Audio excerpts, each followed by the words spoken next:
Ma réaction sur l'incarcération de Nicolas Sarkozy. À M. Sarkozy, je lui reproche deux choses. Le premier sur la guerre et l'assassinat organisé de Muammar al-Kadhafi, comme un chien laissant la Libye autrefois en plein essor, quoique autocratique, en une Libye sans tête, sans queue. Le deuxième reproche, c'est que je le rends responsable, en tout cas, il fait partie des premiers responsables du downfall de la France, notamment de l'assujettissement de la France par rapport aux États-Unis et tant d'autres choses. Je vais vous raconter une petite anecdote. Un homme m'a volé une poule. Je lui en veux terriblement pour ce vol. Et là, j'ai mon voisin à côté de moi qui vient cuire son œuf sous mes yeux et accuse le même homme d'avoir volé son œuf, qu'il vient de cuisiner sous mes yeux. Et vous vouliez que je me réjouisse, que je célèbre la justice, que je la loue, que je loue le karma. Ce que je souhaite est que cet homme soit jugé pour ses crimes, voire qu'il paie des dommages et intérêts pour ma poule volée. Et je souhaiterais aussi que mon infâme et vicieux voisin soit condamné pour son mensonge. Il se trouve que le document de Mediapart qui a lancé le procès de M. Sarkozy se relève être un faux document Mediapart.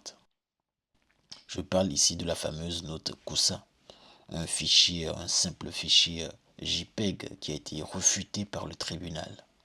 J'espère que Mediapart sera poursuivi pour usage de faux. Bon, il a été poursuivi entre-temps, je pense en 2016 par M. Sarkozy, mais ça a été traité sans suite.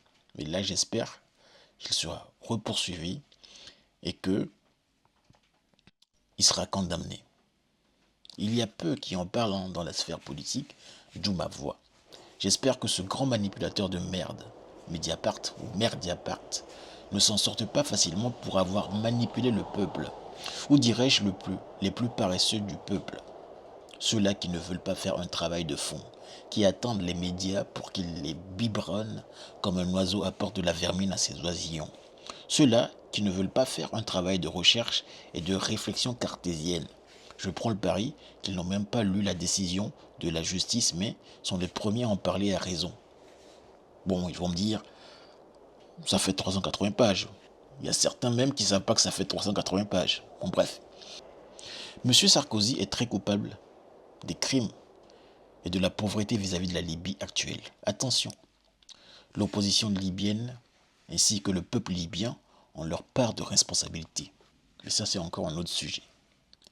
Si M. Sarkozy devait être condamné pour ça devant la Cour pénale internationale, la CPI, Obama et David Cameron devraient l'être aussi de la même façon pour avoir violé le droit du peuple libyen, aussi autocrate qu'il soit, à disposer de lui-même.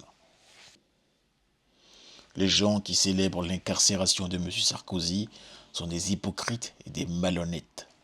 Ce sont souvent ces politiquement incorrects qui se déguisent en politiquement corrects. Ce sont ces gens-là qui sont toujours dans le paraître, prêchant qu'ils sont saints et prêchant la sainteté et la pureté de leur idéologie et de leurs idées. Ce sont des enfants pourris qui se masturbent sur le fait de voir en prison un ex-président qui n'est pas de leur borne politique. Ce sont ces couillons qui vont faire semblant de soutenir la thèse selon laquelle un ex-président de la République est injusticiable comme les autres. Même un enfant cartésien en aura grand doute. Oui, la loi est pareille pour tout le monde. Je suis absolument en adéquation avec ça. Mais dire qu'un ex-président ou un Cardi B est injusticiable comme les autres, c'est un mensonge, un grand mensonge.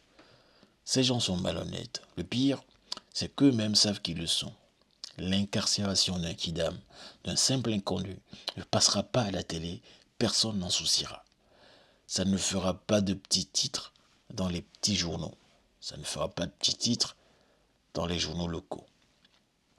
Mediapart est un média qui part en sucette. Faudrait le renommer Merdiapart. Merdiapart. Merci.